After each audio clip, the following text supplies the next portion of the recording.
Friday morning, hot morning. I thought we'd change it up and start over here because it's going to be hot. Why sit in the barn for 2 hours? We're not going to, unless you guys have lots of questions, we're probably not going to be the full 2 hours, but we will see where it goes. So this presentation is titled Classification of Dexter Cattle, but as I was putting it together, I realized we probably ought to just start talking about conformation of Dexter Cattle, and as that leads into something maybe like classification, we'll see where it goes. How many of you ever had your cattle classified under the system that we had 12 years ago? Good. It's not, so yeah, we had 3, and we did as well, so that's not too bad. So there is some familiarity in the room with what classification is, but we're going to start out with just talking about confirmation. So I've learned that because of my somewhat scattered thought process that I need to lay out some objectives for myself, and I hope these will help you as well. So I want to talk about what is classification, but again, what is confirmation? How is classification done? We're going to do some Dexters, have a couple over there that will walk through the classification confirmation guidelines. Why is classification beneficial? And then I want to have some time where we can just talk about what all this means, what it means for the future, and where we can go with something like our confirmation guide classification as we move forward as an association. So some definitions. Classification is the measure of an animal's conformation on multiple traits with an emphasis on functionality, ability to produce, and breed type.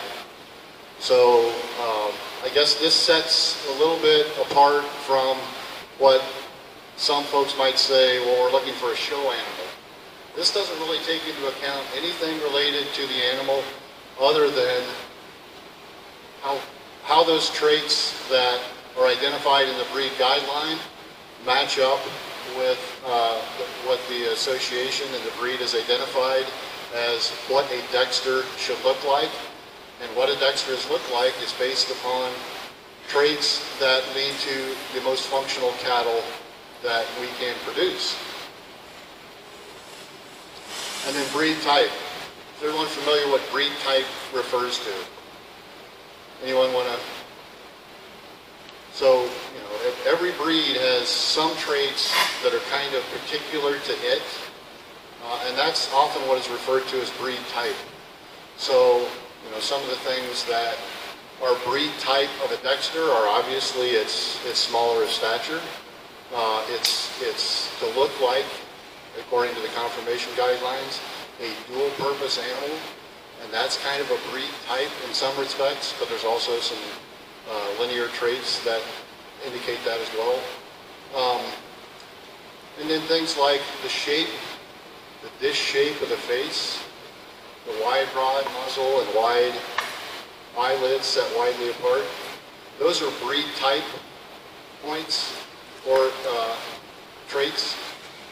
They don't particularly, in most cases, relate to a functionality, but they do indicate that those traits are particularly associated with this specific breed. And those also are included in the confirmation guide and classification. How many of you have seen the confirmation guide that's available on the ADCA website? Those of you that know, okay, those of you that have you looked for it? We're gonna with our new website, I think that's going to be much easier to access. And what's that? It's not easy to find, but the information that I handed out to you is based on the ADCA's confirmation guide, which is available on the association's website. It's under the Education tab, and then you go to Confirmation. So write that down. If you take nothing else away from here, take that, and when you get home, print out a copy of that, and hopefully you can study it. Well, hi, Stephanie. Glad you joined us. For those of you that don't have handouts,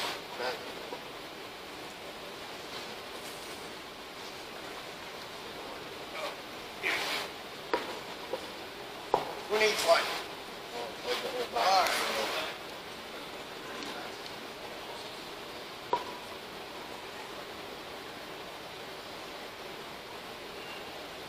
So please take a look at that confirmation guide. That is, in effect, if you're breeding Dexter cattle, in my mind, that confirmation guide that's presented by the association is your blueprint for what you want your Dexters to be. I mean, it's never that simple, obviously, and to get there, it's incredibly challenging and difficult and fun, and that's why we do it. But use that confirmation guideline as your blueprint for this is how I want my Dexters to look when they're functionally correct, when they exhibit the appropriate breed type. All right, so a classification system is, we just added system to the word, and in my mind what that means is we formalize that confirmation guide into the classification system. Linear classification is, linear refers to a scale from 1 to 9, and you'll see that on your handout. But what a classification system is, a recorded measure of cattle confirmation of breed type by, and this is key, an objective, independent, trained professional through a breed organization. And that makes it a system in my mind. If we're all doing our own confirmation guides and walking through the classification, we all have our own information. We all know what that is. No one else knows what that is. What value of that is that to the breed unless that's somehow shared and systematized across the entire association. So everyone knows where the breed is on this particular trait or in this area, where we need to go, where we have weaknesses, and where we have strengths that we need to build upon. So that, in my mind, makes it a system as opposed to just everyone doing their own classification. I had a slide on here that I took off because I didn't know how formal we were going to be. Hopefully we can loosen up here in a little bit. But I had a farmer in his overalls that kind of looked like me, bald head, over here, pitchfork in hand, the most atrocious looking animal, I don't think it was a Dexter, cow on this side, and a thought bubble going up to his head that said, "Isn't she a beauty?" And then we have a guy in a lab coat representing the professional technician looking at her and saying, "Yes, she is something." So that gets to, and someone might know this, I've always said barn sighted, but I think it's barn sighted. Who knows the correct? Barn blind. Barn blind. Sighted would be, yeah. But I've always heard barn sighted. So barn blind. Barn blind means you have a hard, in my mind, is a hard time seeing the faults in your own stuff, where other people walk up and go, "Oh my goodness." And we all have that. All our kids are the smartest kids we've ever had in the world. All our kids are the best. I mean, that's the same thing. Those that have pets, your dog's always the best. It's just human nature. We look at the things that are ours, and it's more difficult for us to critically evaluate. And that's the advantage of having someone that comes into your farm and says, "I'm here to look at your cattle and tell you what you have. I don't care that that cow is your favorite. I don't know that that cow is your daughter's favorite. It doesn't enter into my calculation." That, to me, has a tremendous benefit. That, getting honest opinion on our cattle is incredibly valuable. And it's not easy to get. I mean, it's hard. People ask me, what's this, I like to think of myself as a fairly kind person. I don't want to offend someone. I don't want to make someone feel bad about something they've obviously got a lot of pride and enjoyment in. But when you have someone that doesn't have that relationship with you and you're able to ask them about, "Tell me what you think of this cow," and they can give you an honest opinion, that is an incredibly valuable bit of information for you and your herd and your breeding program. I mean, am I wrong? On social, yes, Stephanie. A couple things. One is I've gone through and classified my own, so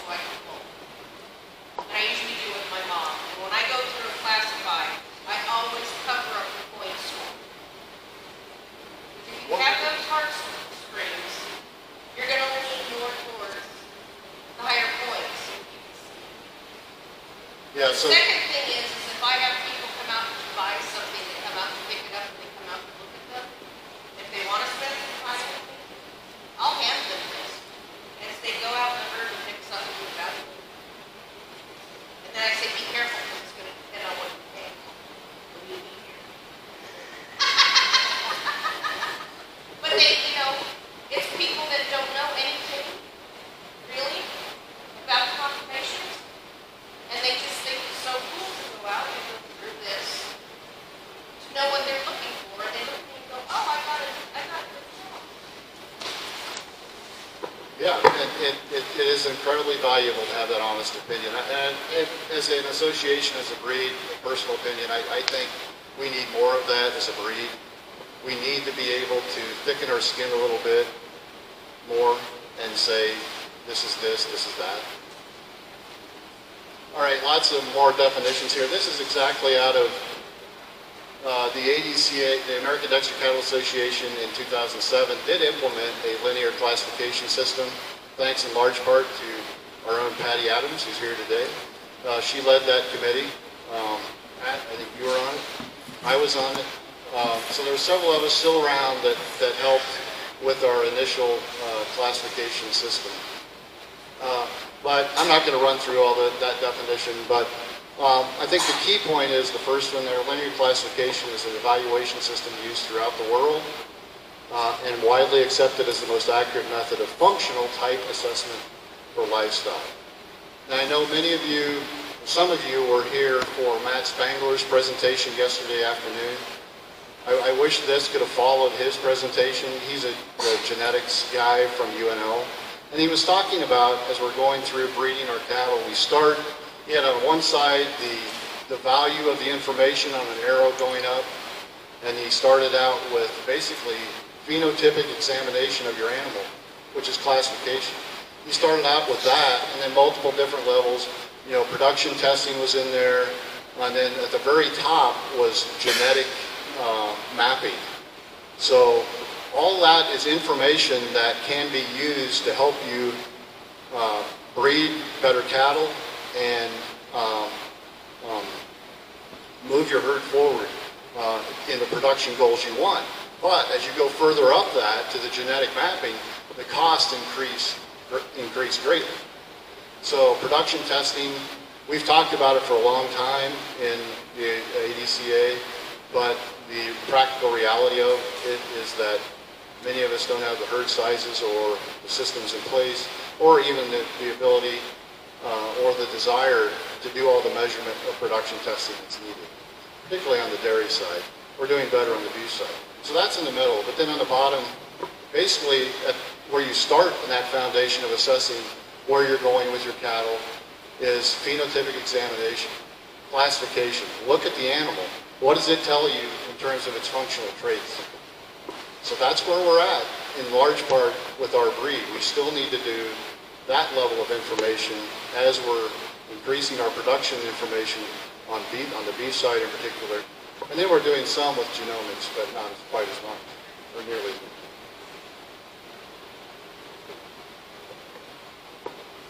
much. Okay, so just briefly, how does the classification work? You have the classification or a portion of the classification guide in front of you. It also has above it the confirmation guide. The only difference between the confirmation guide and the classification system is, as Stephanie suggested, their numbers are removed. You still have the ideal range. It's just the scale is gone. That instrument is used by whoever the classifiers are. They come to your farm. You have your cattle ready to be assessed. There are some eligibility requirements for what type of animal can be classified. They have to be at least 2 years of age and have freshened. So they have to be a cow and milk. So your 5-year-old cow that's dry is not eligible for classification. I'm trying to remember, and I don't, you remember right offhand, Patty, the age for bulls? Was it 12, was it a year? Yeah, I think bulls were 2 years old at least as well. Yeah. So this isn't for heifers. This isn't for yearling bulls. This is for animals that are approaching their mature type. So the classifier will come to your farm. You have your animals available. They don't all have to be halter trained. Sometimes that would help. But they have to be in a place where you can effectively, ideally on a smooth ground, ideally hard ground, where they can see the foot and the hooves. And also not in a group. So you need to be able to see each individual animal. So maybe passing them through a squeeze or something like that. Walking them in a lot by themselves. That type of situation is needed for this type of system because you can't really do this when you're looking at 4 or 5 animals, 6, 7 animals all together moving around. The classifier has what you have in your hands, or you provide it to them when they arrive and say, here's my form. The information should already be filled out or is filled out in terms of what herd, who am I, contact information, number of animals, names of animals and all that. And then he or she will walk through and classify each one of your animals that meets your eligibility criteria. And depending upon the system that is used, he will either send those into the association or provide them to you to send them to the association. Those are issues that, however it's developed, need to be determined at some point. But the information is made available to you at some level to then use in your herd going forward. Yes, Linda? So, you said they have to be at least 2. Our cows are so long-lived. How far out there then do you go at the other end? Right. So Linda asked a question. The Dexters are such a long longevity, they live such a long time, that how far out on the other end do you go? And I think that's an excellent question, and I think that's kind of a reason why we ought to be doing some more classification. We ought to be classifying 15-year-old cows and see how they are stacking up from where they were at when they were 4. And then when we do that, or a 20-year-old. She still can. Yeah. So, and then be able to say, as a breed and as an association, we classify this number of animals at their second freshening. This is where they were at in terms of their traits. This is where they were at 15 years later. That would be an impressive bit of marketing for a breed. But you have to have the information to do that. Matt Spangler also said, you know, you manage what's measured. And we're not doing that as well as we should, I think, as a breed. We need to do more measurement and manage off of that data. But that's an excellent point. But I didn't answer your question. I don't think there's a set range on the age limit. There's no age limit on the upper side for when this is applicable to any age, as long as they're fresh, the females are fresh. Yes, Lisa? Yeah, exactly. How brave are you? Because a 3-year-old isn't going to come in the same category. Well, let me reverse that. A 15-year-old isn't going to classify as well as she did when she was 3 or 4. In most cases, no. You know? In most cases, no. Right, But exactly.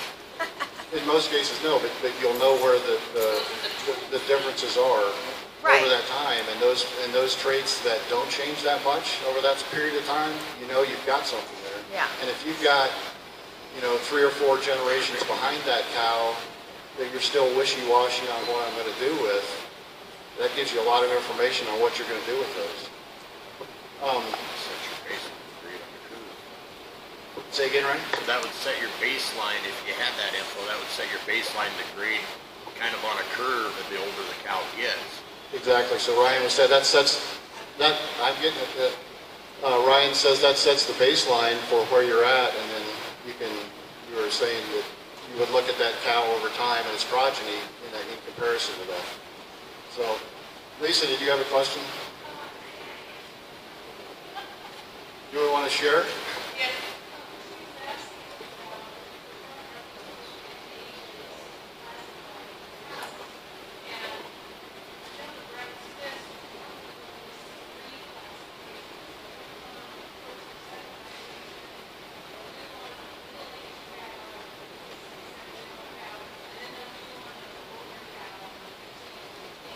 Right, so,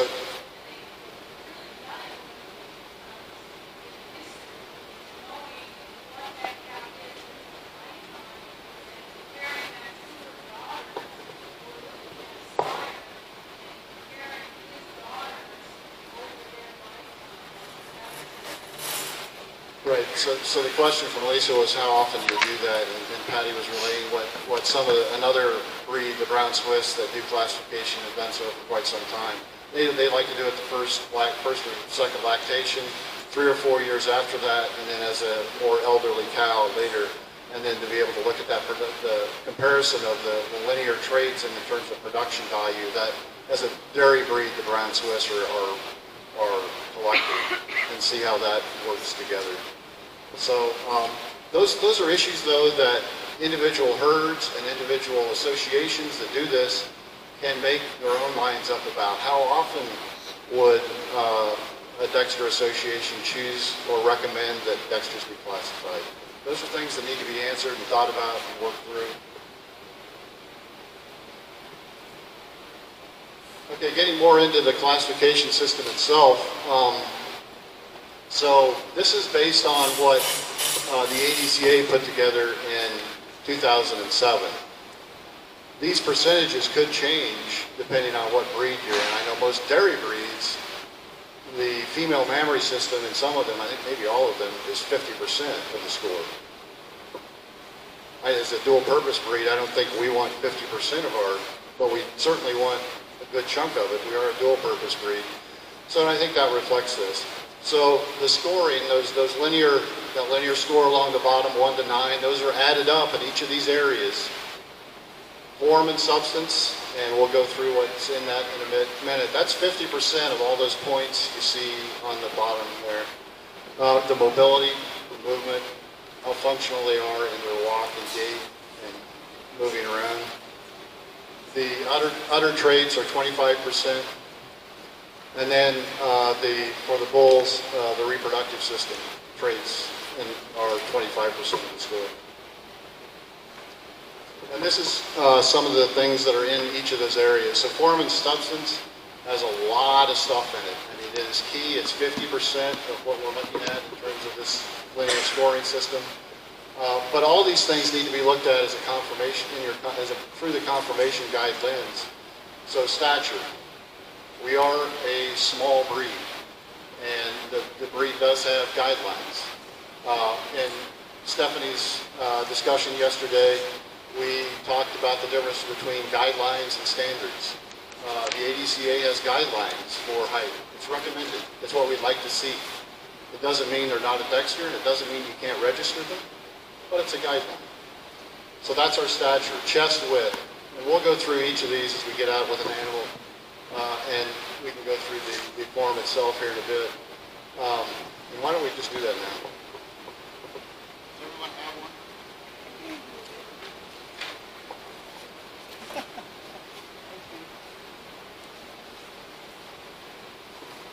So this confirmation guide goes through. The confirmation guide goes through in the same order as it's on the screen here. So you see the guidelines there for the height. And I left my stick in the other room. All you Dexter owners have the little height scale sticks. We'll show you one here in a little bit. They're kind of handy. I think if they painted them another color besides silver, the cows wouldn't be quite so spooked by them. I'm gonna try black, I think, and see if it. So chest width, you see on there's an image there, and we'll go through these with a cow to make it more real. But you can see the chest width, and we'll follow through with these. Body depth, it's like, that's the first thing I look at when I look at a cow. How deep is it? Rarely do I look at anything else if it's not what I want to see in the depth. Because to me, that depth indicates how well that cow is going to consume a huge quantity of forage, get it in its system, process it, digest it, and use that to produce meat and milk. If it's a narrow, not deep, get all the organs the heart, the lungs, the stomachs. You gotta have some room for all that. And you don't want them feeling pinched and not comfortable, and the more they can get into that huge vat to ferment and turn into proteins and meat, the better. So that's one indicator that I like to focus on, but it's just one in this entire array of traits that we want to look at. Ribs and bone, how well sprung the animals are, the shape of the ribs.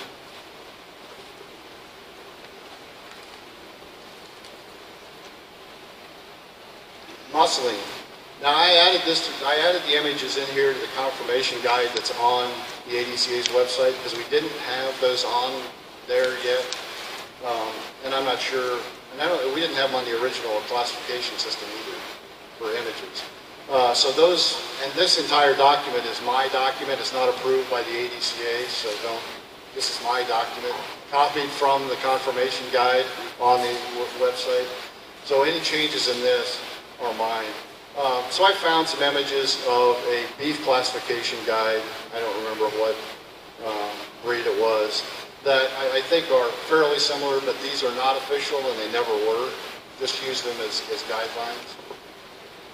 So what you'll see there, though, we're a dual-purpose breed. We want muscling. We're not just all about dairy. We need some muscle in our animals to produce the good quality Dexter beef on an efficient animal on a smaller frame. So what you see there, you know, looking from the back, the width of the hindquarters, the depth of the hindquarters, and the roundness from the side, from the back. Rump angle, number 8 there is another. The numbers are different on here. But, rump angle from hooks to pins. The rump width, the width between the pins, very important. Style and balance. This is one of the areas that of the entire confirmation guide and classification is the most subjective, even for the professional classifiers, but it does relate to some of those breed type points that I was talking about. And just the, you can see there it says breed character, you know, the dish face, the wide, broad muzzle, the wide, bright eyes, those are breed character type traits. Masculinity and femininity, you know, you hear that in the show ring a lot. Judges will be talking about, is this animal a little too coarse for my taste, or just the right amount of femininity? That's what we're talking about there. They clean through the neck. Do the females show of femininity? Presence and temperament. Obviously, temperament's something that we want to focus on as a Dexter breed. And I think most classifiers, most Dexter people can easily identify just in a walking environment the relative temperament, perhaps, of an animal based on their pose, their stance, their ear set, how nervous they are walking around, prancing, those types of things. So I don't know that you need a separate temperament confirmation tool to measure that. I think that's a fairly, are they all head up all the time? That type of thing. You're looking skeptical, Stephanie. Not all of it. I want to make sure I was on track.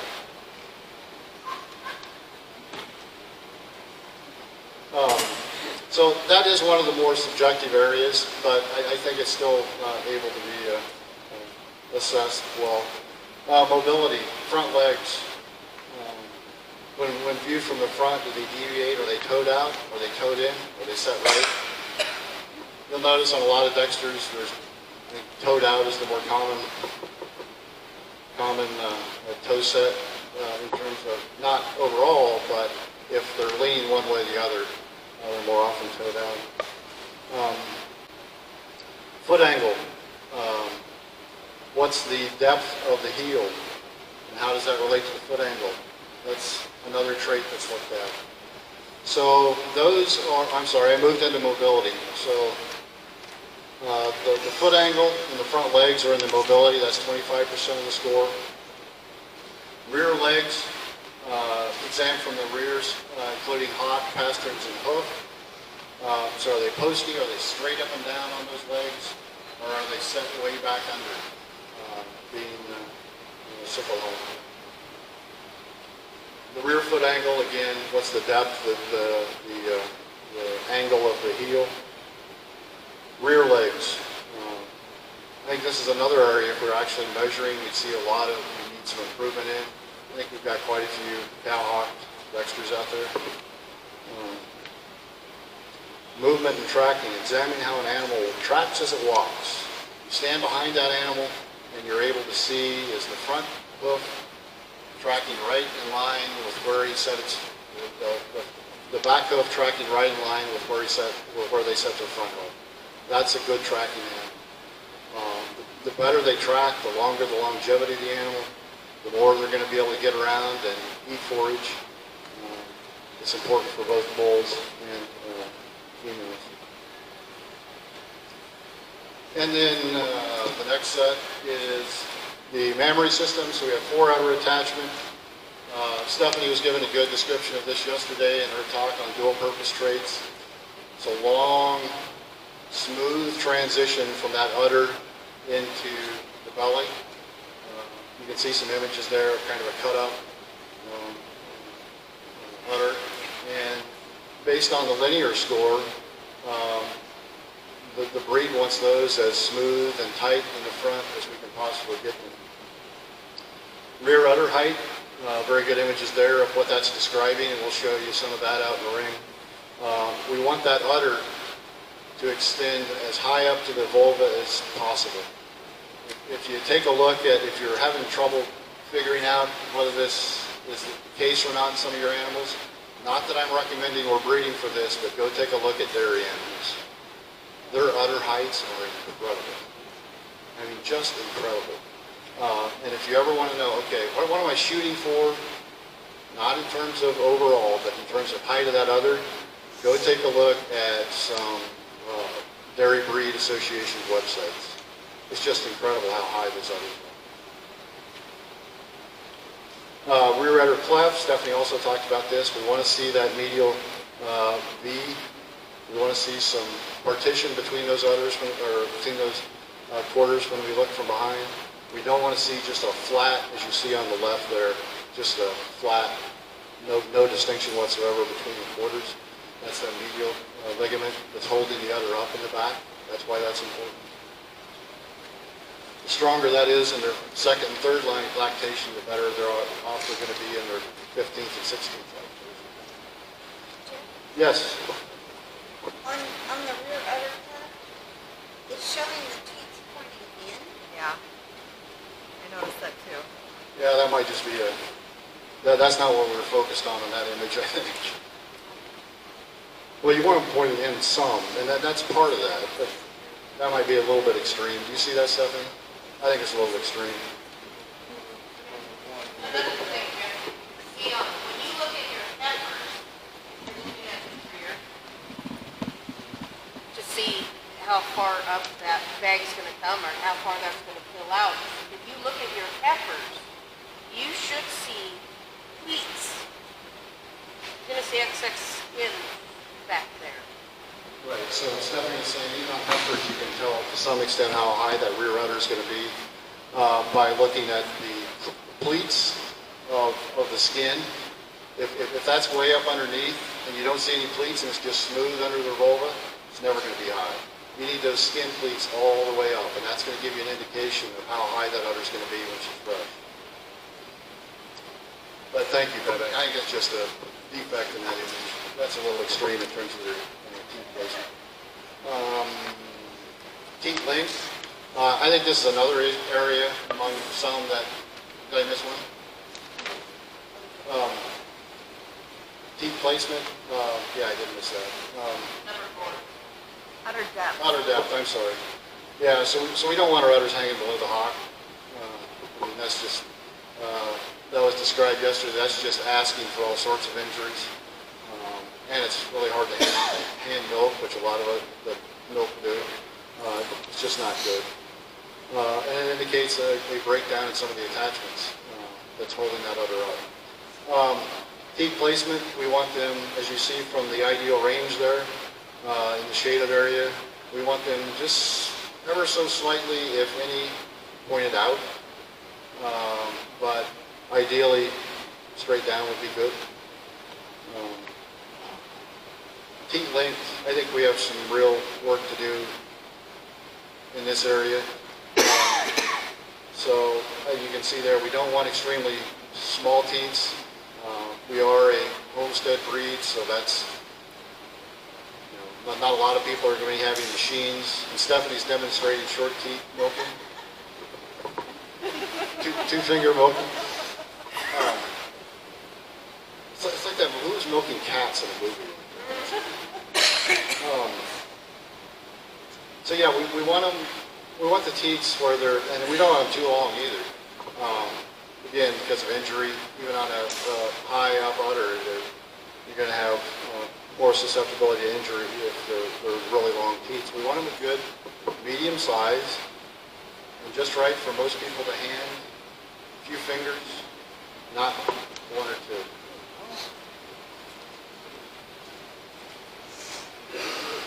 All right, so that's the mammary system, and then we go into bull reproductive system. And that's also, again, that's 25% of your bull score. But there's only really 4 areas that's assessed, that is assessed there. The scrotum and testicles. Well, before we even get to linear classification for cows makes a great ton of sense to me. I'm a little less enthusiastic about linear classification of bulls because what's important about a bull? Patty says what he can sire. Exactly. If I want to understand how good a bull is, I'm going to look at him second or third. I'm going to look at his sires first. His offspring. Yeah, his direct offspring are going to be what I'm going to look at first.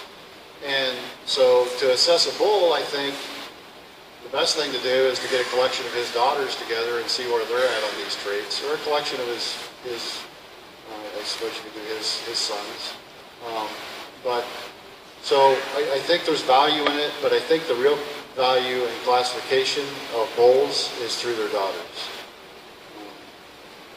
So this is 25% of the bull that we're looking at here. All the other things apply to the bull, except for the mammary traits, so the form and substance and mobility. Those things apply. So we're looking at the scrotum and the testicles. Are they as they should be? Are they properly shaped? Are they properly sized? Are they descended appropriately? One still up there. So you can read through that. And in the confirmation guide, there's actually an image that I didn't get in here that shows you exactly what on the website what an appropriate looking scrotum and testicles look like. Yes.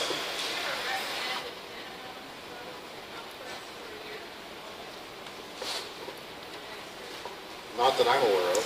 Can you repeat the question? So the question was, is there a minimum recommended scrotal size for Dexters? If we don't, take it, circumference. And that's part of a sire examination or a fertility examination. I don't know of any. Has anyone heard from their vet or had one? Do you have an idea, Patty? What do you use? 37 meters minimum. 30 centimeters. 30 centimeters. 30 centimeters. And where do you measure that? Total circumference. Right? It's in the fullest part.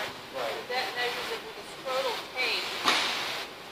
And he measures the circumference on a 12-month-old bull. If it's not 30 centimeters or better, that's not a keeper. So 37? 30 centimeters. 30 centimeters. I'm sorry. 30 centimeters. At least. I'm sorry. At the thickest or widest point, right? The widest point, that will actually hold the scrotum when he measures it to make sure that both testicles are fully descended into the scrotum, and then he'll measure at the widest part.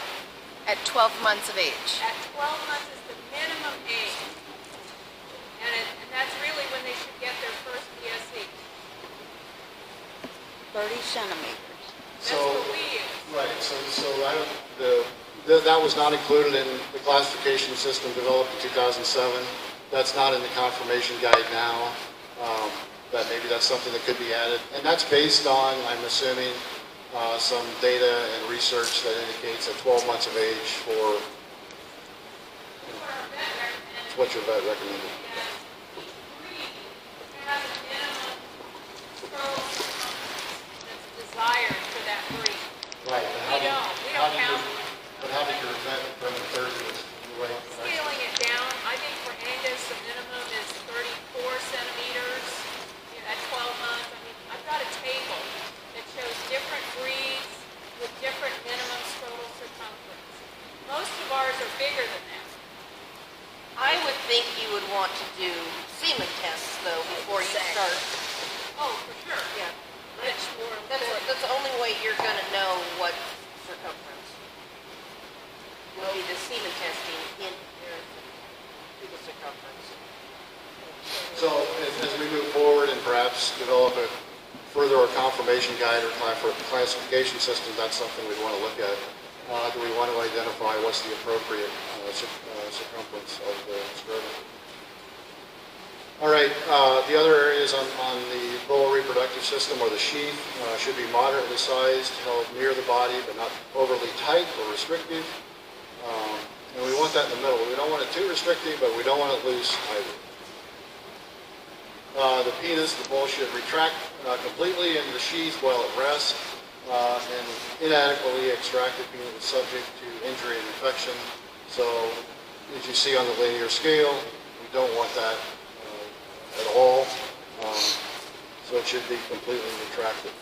So that is, in addition to just the traits that you look at, I think an important piece of you're doing a confirmation of your cattle or a professional doing classification of your cattle is also understanding, and I didn't put any slides together for this, but body condition is also important to know.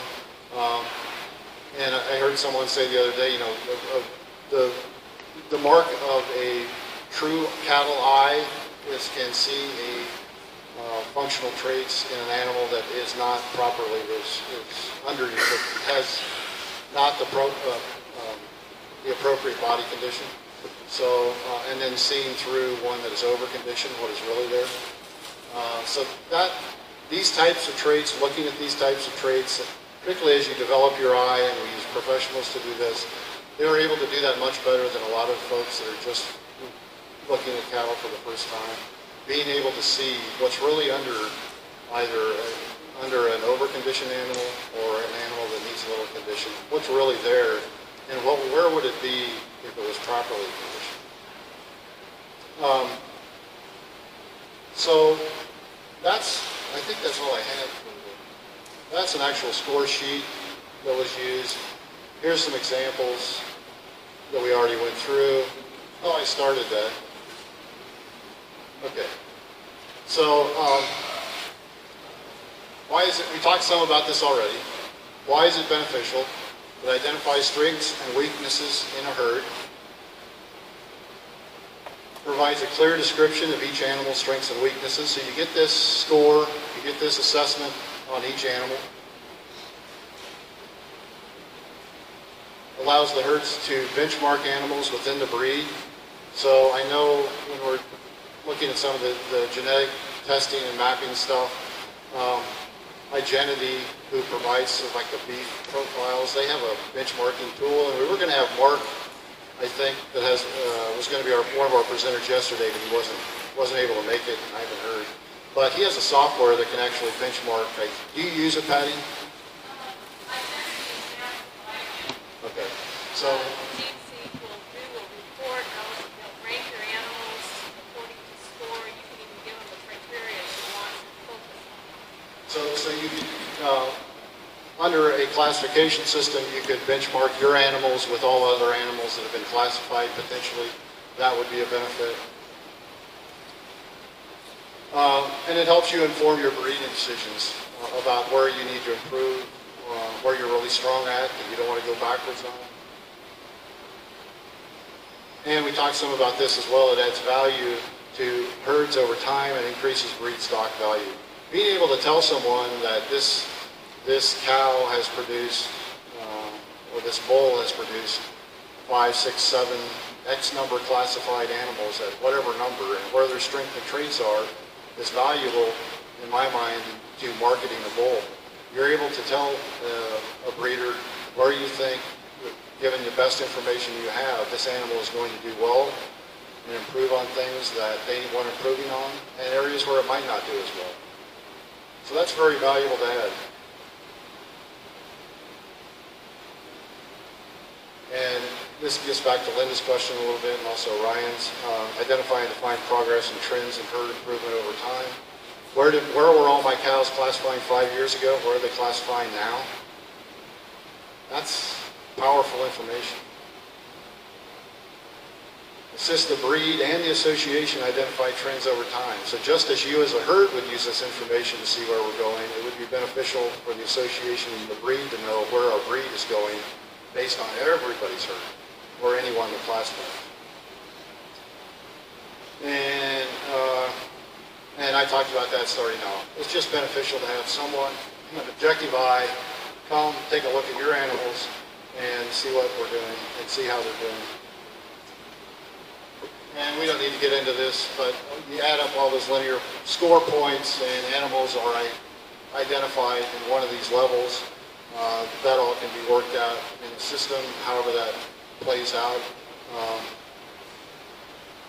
And I think that's all I have for the presentation. But I think, why don't we just open it up and talk a little bit, or you just want to go look at an animal and walk through some of this? And one other thing, if anyone else has an animal here that they want someone, not me, but perhaps someone else to walk through a classification with, you can feel free to bring them up to the arena and we'll walk through it. I'm going to bring one up. If anyone else wants to bring an animal up, please do so. Yes, Susan. I was wondering on the ones where you're measuring the width between the legs and that sort of thing, how do you account for a difference, like some Dexters would come out bigger than others? Bigger one would have bigger one. Is it proportion or an absolute? And the same on the scrotum size.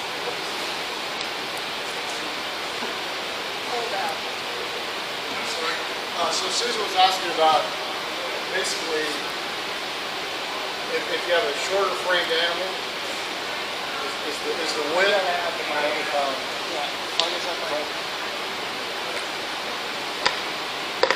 Sounds promising. So she was asking about, Susan was asking about on a shorter framed animal compared to a larger framed animal, how do you make those determinations in terms of width? Like perhaps in muscling you were thinking about and looking for Or the rear. between the front legs. So width of the front legs. Yeah, I think it is proportionate. I mean, is it on that animal? Does it look right? Is it at this width? It's not an absolute. The only really, I think, absolute measurement we have in here is the height.